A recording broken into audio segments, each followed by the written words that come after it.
Hello दोस्तों, नमस्कार। तो आपका स्वागत है आज की क्लास में। तो आज की क्लास में होने वाले मानव अधिकार की सार्वभौमिक घोषणा के स्रोतों के ऊपर। तो दोस्तों शुरू करते हैं बिना देरी किए। तो परिचय पढ़ते हैं सबसे पहले। तो मानव अधिकारों का विचार इमानुअल कांत के लेखनों में मिलता है, मतलब जाना जाता है। तो दोस्तों सबसे पहले जो मानव अधिकार की बात की गई, जो एक कांत थे, इमानुअल कांत, तो उनकी एक जो बुक है, उनकी बुक में ये इसके विचार मिलते हैं मानव अधिकार के।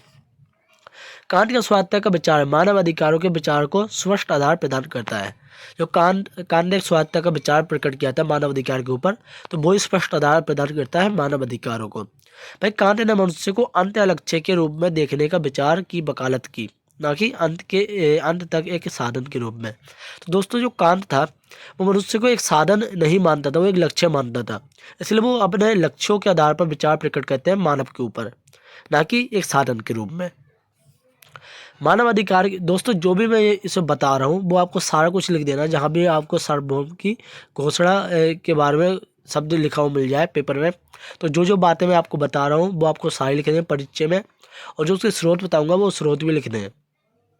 कई बार इसका इतिहास भी पूछ लेते हैं, तो इतिहास की बातें भी आप इसमें लिख सकते हैं। इतिहास की भी अभी बताऊँगा। मानव अधिकार की अवधारणा 20वीं सदी में कानूनी रूप से स्वीकार की गई। तो दोस्तों जो मानव अधिकार की अवधारणा है वो 20वीं सदी में स्वीकार की गई।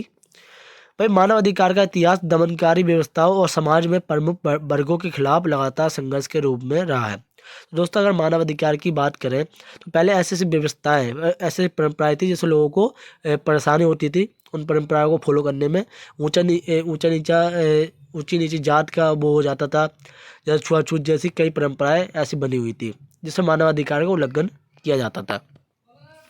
तो मानव अधिकार की अवधारणा दुनिया भर में शासनों की मनमाने ढंग से और दमनकारी प्रकृति को समझने में उपयोगी है। तो दोस्तों जो मानव अधिकार की अवधारणा है वो दुनिया में जितने शासन है उससे जो मनमाने ढंग के कार्य किए जाते हैं, दमनकारी प्रकृति के कार्य किए जाते हैं, उसको समझने के लिए बहुत उपयोगी है। और आगे है संयुक्त राष्ट्र के चार्टर के ये कथन था कि संयुक्त राष्ट्र के लोग ये विश्वास करते हैं कि कुछ ऐसे मानवाधिकार हैं जो कभी छीने नहीं जा सकते।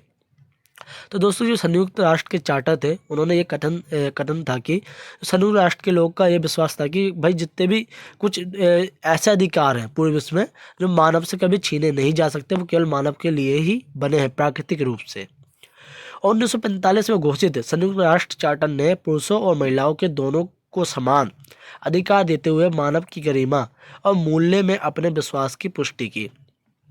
तो दोस्तों 1945 में घोषित संयुक्त राष्ट्र चार्टर ने पुरुषों और महिलाओं के दोनों को समान अधिकार देते हुए मानव अधिकार की गरिमा और मूल्य को विश्वास की पुष्टि की। और इस घोषणा के परिणाम स्वरूप संयुक्त राष्ट्र संघ ने 10 दिसंबर 1948 को मानव अधिकार की सार्वभौमिक घोषणा अंगीकार की और स्वीकृत किया। तो दोस्तों मानव अधिकार कब लागू हुआ? 10 दिसंबर 1948 को मानव अधिकार को स्वीकार किया गया और अंगीकृत किया गया। तो आगे बढ़ते हैं मानव अधिकार की सार्वभौम की घोषणा के स्रोत। तो दोस्तों इसके बहुत सारे स्रोत हैं, तो आपको ध्यान से समझना है एक एक पॉइंट, और जो मैं इसमें बता रहा हूँ आपको सारे पॉइंट लिख के आने हैं। तो दोस्तों पहला पॉइंट है कि घोषणा की प्रस्तावना स्वतंत्र न्याय और शांति के स्तंभ पर पड़ी मानवता की नींव के लिए केंद्रीय रूप से गरिमा और अधिकारों की अंतर्निहित अवधारणा को मान्यता देती है। तो दोस्तों जो घोषणा की प्रस्तावना है उसे बोला गया है स्वतंत्रता, न्याय और शांति के स्तंभ पर पड़ी मानवता की नींव के लिए केंद्रीय रूप से गरिमा और अधिकारों की अंतर्निहित अवधारणा को मान्यता दी जाती है कि सभी लोग क्या है, स्वतंत्र हैं और सबको समान न्याय मिलना चाहिए और सब शांति से रहेंगे। ये स्तंभ है प्रस्तावना के, तो जिसमें केंद्रीय रूप से मानव की गरिमा और अधिकार की एक अंतर्निहित अवधारणा को मान्यता देती है। आगे है भाई इसमें टोटल 30 अनुच्छेद है जिसमें 27 आपको बताए हुए हैं जो महत्वपूर्ण है इसमें। तो इस वीडियो में जितने आपको पॉइंट बताए जाएंगे, जितने अनुच्छेद बताए जाएंगे वो आपको सभी याद करने हैं, वो सब आपको लिख के आने हैं। अनुच्छेद 1 में कहा गया है कि सभी मनुष्य सम्मान और अधिकारों के साथ स्वतंत्र और समान हैं। वे सभी तर्क कर सकते हैं और अंतरात्मा से संपन्न हैं और चारे की भावना से एक दूसरे के प्रति कार्य करना चाहिए। तो दोस्तों अनुच्छेद 1 में कहा गया है कि सभी मनुष्य क्या है, समान है, सम्मान और अधिकारों के साथ स्वतंत्र है और समान भी हैं, और वे सभी तर्क कर सकते हैं कि अंतर आत्मा संपन्न है, और वो अपने भाईचारे की भावना वो अपने बीच में रखनी चाहिए उन्हें। तो भाई पहला अनुच्छेद तो ये बताया गया है कि सभी लोग क्या है, समान है, सभी स्वतंत्र है और सभी को अपना अधिकार प्रकट करने का अधिकार है। और दोस्तों अनुच्छेद दो में कहा गया है कि हर कोई नस्ल, लिंग, राष्ट्रीय या अन्य ऐसे दर्जे के आधार पर बिना किसी भेदभाव के घोषणा के सभी अधिकारों का हकदार है। तो दोस्तों अनुच्छेद 2 में कहा गया है कि हर कोई, चाहे कोई सा भी नस्ल का हो, लिंग का हो, कोई भी राष्ट्रीयता का हो या फिर अन्य ऐसे दर्जे के आधार पर बिना किसी भेदभाव के घोषणा के सभी अधिकारों का हकदार है। और जो इस घोषणा में जितने भी अधिकार दिए गए हैं उसको मिलेंगे, चाहे वो कोई सा भी लिंग का हो, चाहे कोई सी भी नस्ल का हो, चाहे कोई सी भी राष्ट्रीयता का हो। और अनुच्छेद 3 में कहा गया है कि प्रत्येक व्यक्ति को जीवन, स्वाधीनता और व्यक्तिगत सुरक्षा का अधिकार है। तो दोस्तों अनुच्छेद 3 में कहा गया है कि प्रत्येक व्यक्ति को जीवन की स्वाधीनता, व्यक्तित्व और सुरक्षा का अधिकार है, चाहे वो कोई भी व्यक्ति हो। और अनुच्छेद 4 में गुलामी, दासता और गुलाम व्यापार पर प्रतिबंध लगाया जाता है। तो दोस्तों ये बहुत इजी पॉइंट है, तो आपको सारे पॉइंट रट लेने हैं। अनुच्छेद 5 में किसी को भी शारीरिक यातना दी जाए और ना कि यातना ना दी जाए और ना किसी के प्रति निर्दय या अपमानजनक व्यवहार किया जाए। तो दोस्तों अनुच्छेद 5 में कहा गया है कि किसी को भी शारीरिक यातना नहीं दी जाए और ना ही किसी के साथ निर्दयी व्यवहार किया जाए। अनुच्छेद 6 में हर किसी को हर जगह कानून की निगाह में व्यक्ति के रूप में स्वीकृति प्राप्त का अधिकार है। तो अनुच्छेद 6 में बोला गया कि हर किसी को हर जगह कानून के निगाह में व्यक्ति के रूप में स्वीकार किया जाएगा, चाहे वो कोई सी भी नस्ल का हो, कोई सी भी राष्ट्र का हो। भाई अनुच्छेद 7 में कानून के साथ समक्ष समानता और बिना किसी भेदभाव के कानूनों के समान संरक्षण है। तो दोस्तों अनुच्छेद 7 में कहते हैं कि कानून समक्ष सभी को क्या है, समानता का अधिकार है और बिना किसी भेदभाव के सबको संरक्षण किया जाएगा कानून के द्वारा। और दोस्तों अनुच्छेद 8 में देश के संविधान द्वारा दिए गए मौलिक अधिकारों के उल्लंघन के मुद्दों को समाधान करने वाले राष्ट्रीय न्याय अधिकारों की बात की गई है। और दोस्तों जो अनुच्छेद 8 है उसमें देश के संविधान में जो मौलिक अधिकार दिए गए हैं उन्हें उल्लंघन होने पर उनके मुद्दों का समाधान करने के लिए न्याय अधिकारों की बात की गई है कि भाई किसी मौलिक अधिकारों का उल्लंघन होता है तो उसे न्याय दिया जाएगा। अनुच्छेद 9 में मनमाने ढंग से नज़रबंदी, निर्वासन या गिरफ्तार की मनाही है। भाई अनुच्छेद 9 में ये बोला गया है कि किसी को मनमाने ढंग से नज़रबंदी नहीं किया जा सकता या फिर उसे गिरफ्तार नहीं किया जा सकता। दोस्तों नज़रबंदी वो होती है कि बिना तुम्हें केवल शक के आधार पर गिरफ्तार कर लिया जाता है कि तुम पर शक हो गया कि तुम अपराधी हो सकते हो, तो इसी वजह से तुम्हें गिरफ्तार कर लिया जाता है। अनुच्छेद 10 में आपराधिक कदाचार के आरोप में किसी के खिलाफ निष्पक्ष सुनवाई के प्रावधान पर प्रकाश डाला गया है। तो दोस्तों जो अनुच्छेद 10 है, 10वें आपराधिक कदाचार के आरोप में किसी के खिलाफ निष्पक्ष सुनवाई के प्रावधान पर प्रकाश डाला गया है कि अगर कोई अपराधी है या फिर अपराधी नहीं है तो उसके खिलाफ कोई प्रतिबंध जारी किया गया है तो उसकी निष्पक्ष सुनवाई की जाएगी न्यायालय में। तो दोस्तों अनुच्छेद 14 में अन्य देशों के शरण लेने के अधिकार के बारे में बात की गई है कि अगर कोई व्यक्ति अपने गृह देश में उत्पीड़न का खतरा है तो अनुच्छेद 14 दोस्तों कहा गया है यदि कोई व्यक्ति अपने देश में सताया जा रहा है या फिर उसे परेशान किया जा रहा है तो वो दूसरे देश की शरण ले सकता है। अनुच्छेद 15 में प्रत्येक व्यक्ति को किसी भी राष्ट्र विशेष की नागरिकता का अधिकार है, किसी को मनमाने ढंग से राष्ट्र की नागरिकता से वंचित नहीं किया जा सकता। तो दोस्तों अनुच्छेद 15 में यह कहा गया है कि किसी भी व्यक्ति को किसी भी राष्ट्र का विशेष नागरिक का अधिकार है और वो उस देश का नागरिक है, किसी को भी अपने मनमाने ढंग से उसकी नागरिकता नहीं छीनी जा सकती। और अनुच्छेद 16 में बालिका स्त्री पुरुषों को बिना किसी जाति, राष्ट्रीयता या पंथ की रुकावटों के आपस में विवाह करने और परिवार स्थापन करने का अधिकार है।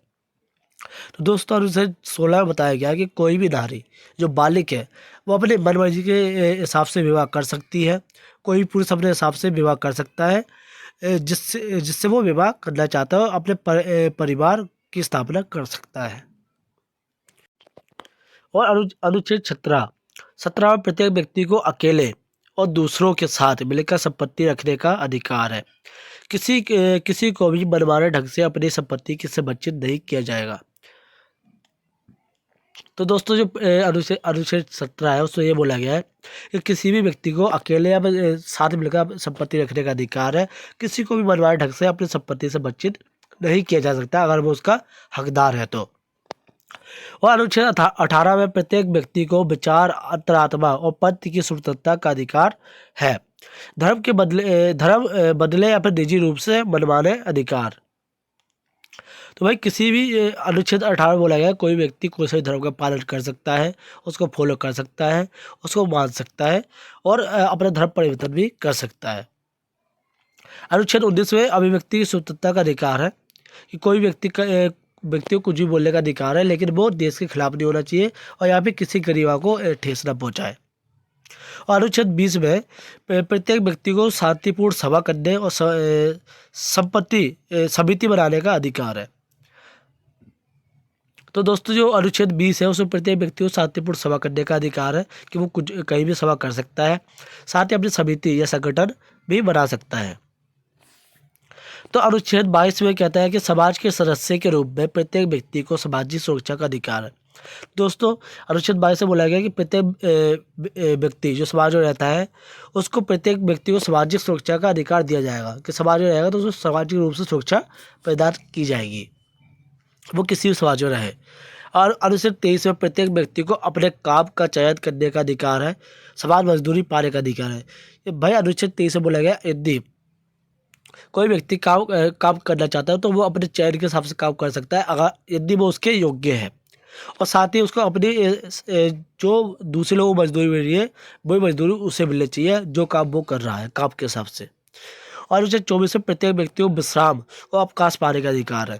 तो दोस्तों अनुच्छेद 24 में बोला गया है यदि कोई व्यक्ति काम करता है कहीं भी तो उसे अवकाश पाने का अधिकार और छुट्टियां लेने का अधिकार है। यदि कहीं छुट्टी नहीं मिलती तो वो मानव अधिकार की घोषणा के तहत उस पर केस कर सकता है। तो दोस्तों अनुच्छेद 25 में प्रत्येक व्यक्ति को जीवन स्तर प्राप्त करने का अधिकार है, जिसमें उसे और उसके परिवार के स्वास्थ्य एवं कल्याण के लिए पर्याप्त हो। इसके अंतर्गत खाना, कपड़ा, मकान, चिकित्सा संबंधी सुविधाएं और आवश्यक सामाजिक सेवाएं सम्मिलित है। तो दोस्तों अनुच्छेद 25 में बोला गया है कि प्रत्येक व्यक्ति को जीवन स्तर प्राप्त करने का अधिकार है, चाहे वो कोई भी व्यक्ति हो, उसको अपने लिए साथ साथ अपने परिवार के स्वास्थ्य के लिए, कल्याण के लिए क्या क्या चाहिए होगा, जीवन स्तर यानी एक जॉब की आवश्यकता होगी, जिसके अंतर्गत क्या क्या आता है, खाना, कपड़ा, मकान और चिकित्सा संबंधी सुविधाएं जो या फिर सरकार उपलब्ध कराए या फिर उसके लिए कोई रोजगार उपलब्ध करा दे जिससे वो ये सब सुविधाएं प्राप्त कर सके। तो अनुच्छेद 26 में बोला गया है कि प्रत्येक व्यक्ति को शिक्षा का अधिकार है। जो व्यक्ति 14 वर्ष का है तो उसे सरकार द्वारा निःशुल्क शिक्षा का प्रावधान किया गया है। अगर उसको शिक्षा नहीं मिलती तो मानव अधिकार की घोषणा के तहत वो सरकार के ऊपर केस कर सकता है। अनुच्छेद 27 में प्रत्येक व्यक्ति को स्वतंत्रता पूर्वक समाज में सांस्कृतिक जीवन में हिस्सा लेने, कलाओं का आनंद लेने तथा वैज्ञानिक उन्नति और उसकी सुविधाओं में भाग लेने का अधिकार है। तो दोस्तों यदि कोई व्यक्ति किसी समाज में रह रहा है या फिर किसी देश में रह रहा है तो उस देश की संस्कृति में भाग लेने, उसके कलाओं में हिस्सा लेने और आनंद लेने का अधिकार है और वैज्ञानिक उन्नति में उसकी सुविधाओं का भाग लेने का अधिकार है। तो दोस्तों ये थे सार्वभौमिक घोषणा और उसकी स्रोत, जिसको आपको अपने पेपर में लिखना है। आप इसको एक एक को रट के जा सकते हैं। और इसके अलावा एक क्वेश्चन और आ सकता है, सार्वभौमिक अधिकार की 3 पीढ़ियाँ। तो आपको 2 में से कोई एक क्वेश्चन आ सकता है, जहाँ तक कि संभावना मुझे लग रही है इस वाले क्वेश्चन की, तो ये आ सकता है। तो इसकी आप अच्छे से तैयारी करके जाएँ। तो धन्यवाद, आपको मिलते हैं नेक्स्ट वीडियो में।